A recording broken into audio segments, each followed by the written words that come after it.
You must be good for something, but you ain't no good to me. Part 2. The Fuzz has a checkpoint at the bottom of the hill. A guard in a high-vis jacket and sergeant stripes holds up his hand. We establish Moeller's identity, and then my identity, and the ownership of the vehicle, and the fact that it's taxed and insured, and etc. He invites me to step out of the vehicle. Actually, he says, it isn't a traffic stop. He wanted to have a chat. A chat. Back in my day, I'd had lots of chats with the local guards. Sometimes, just for the hell of it, they give my balls a yank. But now that I'm a success in life, a chat is just a chat. We walk around the back of my Jeep. I lean against the tailgate. You believe you were visiting here today? Back to the old place, yeah. Hasn't changed much. You went to visit an old friend, was it? Mr. M. We were at school together, yeah, years ago. The cop shakes his big head. Were we now? Yes, we were. Cop Junior, who is looking on over the roof of the squad car, is picking his nose. He burrows away industriously while his senior colleague briefs himself on my busy day. We are congratulating him on his wee boy. I smile. Just a spitting image of his father. Actually, I went to see Mr. M because I heard he'd had a bit of an accident. Busted up his ankle quite bad. You were commiserating? I was, Sergeant. Seems, the old Sarge says, that a neighbour woman had reported some very strange goings on and a lot of shouting and crying. I tell him that it was an emotional reunion. He asks if my friend has complained. He says no. He shakes his big cop head regretfully and says no. Well, time and tide, Sergeant. Until next time. I watch the cops in the rearview mirror until they merge into the brown and grey background, until they're just dots. Derek's party is well underway, and his missus, Angie, wants to get jiggy. She's got fishy eyes from all the gin, and drinking makes her sweat. Angie tells me all the stuff that Derek gets up to, that he thinks he's keeping really secret. She likes to fondle my balls even more than the cops, and believe me, they could be gentler. Hey, baby, I tell her, take it easy. A conger eel devours a crab with less violence than Angie gives head. I'm not kidding. Oh, fuck, I shout. Oh, baby, she squeals. Oh, baby. Just the two of us, all cosy in the porta-cabin. I'm helping her bring in another case of wine for the party, except there is no wine in the porta-cabin. Just me and Angie, and a sound that sounds like an iron lung on its last legs. Later, while she's swigging mouthwash, she says, I'm leaving him. Her face is all shiny with hope. This is not a plan I approve of. I ask, though I know the answer, why would you do that, Angie? To be with you. But we are together, baby. Not really. Not like we should be. You need to be patient, baby, I tell her. You don't want to lose all this. I don't mean the porta-cabin. I mean the ranch house that Derek had built for her and her butthead kids, Regal and Destiny. I'm thinking about the black credit card that gets her respect from shop assistants and doormen worldwide. I'm going to tell him tomorrow that I can't stand him and that I'm leaving and you'll look after me. How, baby? I slide my hand up her thigh and she groans. She pops a tit out in case I want to blow on it. You know all the money is tied up in the business. Just be patient until I take control and then we'll be together. We'll be like sausage and skin. I have no inner life with him, Charlie. He starves my soul. What? Did she really say that? She did. She even repeats it. Derek starves my soul. I know, baby. I hate him too. You don't know what it's like to be ass fucked by him. Believe me, I do. No, you don't. I mean actually getting it in the arse. I want to be with a real man, not a gay one in denial. I want to be with you. She cries a bit, and I tell her to be brave. He wants us to go to Lanzarote on Stephen's Day for a family holiday. I won't go, I hate him. Look, go on the holiday, and I promise we'll be together after. You promise? Promise. Just don't piss him off right now. You know, when he's doing his sicko stuff, I'll be thinking of you, Charlie. And I'll be feeling it with you, babe.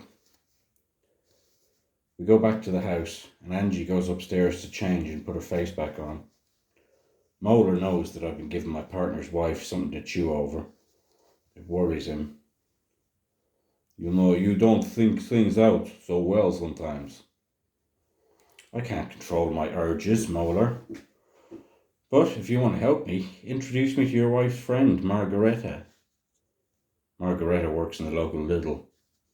She's got those classic Polish features. Blonde hair that goes all the way to the roots. Cheekbones you could fold paper over. That cheeky curl in the mouth. Molar shakes his head. I don't think so. She's a nice person. Why not nice? Molar does his puh face. I could ask Margaret out myself, but I prefer having fun with this sombre Slavic fucker. I know he'll tell his missus, and she'll get freaked. You ever see how those Polish women get into their menfolk? Like when a little terrier goes after a big dog. She'll love me, I clapped him on the back, and she'll be thankful for you for introducing her to a real man. No, this is another of your bad jokes. Serious now, stop it. I blow him a kiss and wander away. And I wander right into Derek, hoster of this evening's entertainment. He's circulating through the lounge in a spangly red velvet jacket, the kind of gay cocktail bar pianist would wear to his own wake, with a crystal brandy balloon in his hand. As if the overall effect isn't laugh out loud enough, he's toting a cigar thick enough to hammer nails with. He gives me a friendly wave. You enjoying the party, Charlie? Anything you need? I'm sure Angie'll see to you. Derek's too stupid to mean anything by that. I wave and shit, what does he do but come over? Didn't go over too well today, I hear. He breathes halitosis and cigar smoke all over me, moaning on about GBH, cops, terrorising the community, yada yada yada. I prefer to do my business unobtrusive like. He tells me this, dressed as he is. Unobtrusive. Derek, they could slit you on a slice of angel cake to scare the tarantulas away. Is that supposed to mean something, Professor? He laughs. He's an uneducated fucker, is Derek. What I mean is, you're slipping, my friend. You send another of our clients to the hospital, and you go away from another call with your hands empty and your face as long as your dick. Oh, Angie been talking to you then? I shouldn't have said it, but he gave me the opening, and fuck it, he was annoying me. He pulls back like he's thinking of hitting me, does some more thinking, and then says, You ought to watch yourself, Charlie. You think you're clever, but really you're getting sloppy. He blows a raspberry at me like a big kid would. That's the truth of it. He's a big, dopey, stupid kid. Soon after, Angie appears at the top of the staircase in her beach wrap and announces hot tub cocktail hour. This is the signal for all but the most depraved of their guests to grab the coats and leave.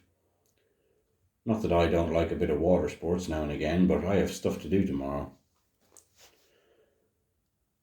Christmas Day, the day when peace reigns throughout the world, the day they even stop wars for. I've made my list and checked it twice. On top of the naughty list is old Toby Loafers. So today he'll be visited by Auntie Santa. I ring Molar. Job on. Whoa. Old Molar sounds like he's been given the brain cells that didn't drown in vodka some mouth-to-mouth resuscitation. Job on. I'll be rolling your way in a bit. Oh, he says again. I'm bright and breezy this fine cold winter morning, zipping down to Powell Town. Quiet streets, light traffic, just the perfect conditions for the quick incursion I've got planned. You ought to see me, Derek, you fat fuck. Bet you're on your knees in your marble bathroom right now, talking to Jesus on the great white telephone. Sloppy, eh? Just you wait. An hour, tops, I tell an angry Mrs. Molar, who has given me grief, which, being in Polish, is not really grief as such, just background chatter, although she's got some fairly easy to understand sign language going on. Seems to me Molar is happy to get a couple of hours out of the firing line. The little Molars are cuties. Girl and a boy, blonde and blonde. I tell Mrs. Molar she has lovely children. Molar doesn't say much on the journey. We stop once so he can spew in the ditch. Old wise Charlie knows what's up. You got in the hot tub with Angie, Molar. Don't deny it, I can tell by the look of shame on your face. Oh, God, he says. Ask Margaretta to go on a date with me and I won't tell Mrs. M. He groans. Bet Angie lured you into one of her aquatic scenarios. American nuclear submarine trapped in the undersea cavern, right? She loves that one. Shit. I bet she got all the seamen out safely. Fuck off. Serious, not funny scene. No way. You up to driving? He holds his hands out and flutters it. So. We zoom on up to Toby's place, and I stop a short distance back from the gate. Okay, Molar, you take my Jeep back to yours. Take Mrs. Molar and the kids out for a Christmas drive. Make it up to them for being such a filthy boy last night. I get out and wave him away. I pop Toby's keys up and down in my hand as I stroll up, taking my time. This is one to savour. Old hard luck Toby is not so hard up after all. To judge by the profusion of executive-style transportation gathered in the front of his little castle. Sounds of merriment waft out to me. Plip, plip. The BMW winks 4 little amber lights at me, like it knows that it's time for driveys. Toby's car has been given a wash and a valet. Summer pine forest fragrance inside. I approve. Full tank of fuel too. Generous, Tobe. I start the engine and engage reverse. I reverse right up to the door. 2 toots of the horn. People come out to the windows. I wave. Now this is the sort of party I should be invited to. No fat old gits in shiny togs. No flabby tarts overflowing their spandex. Gentlefolk in high-grade occupations fitted out in designer ensembles. I give another toot of approval. They wave back. I see Fran in figure-hugging blue, showing a thin slice of perfectly tanned bosom. I approve. I blow her a kiss. Fran starts running out the front door. I see Tobe. I make a finger pistol and go, pow. Tobe drops his drink. Toby starts running for the back door. The guests are looking first one way, then the other. I bet not one of them guesses who I am.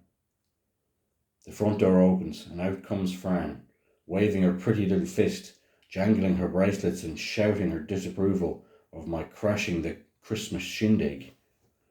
This piece of grief not being given in pole speak, I get the key points right away. Fran is certainly forthright and concise. Would love to chat, but time presses.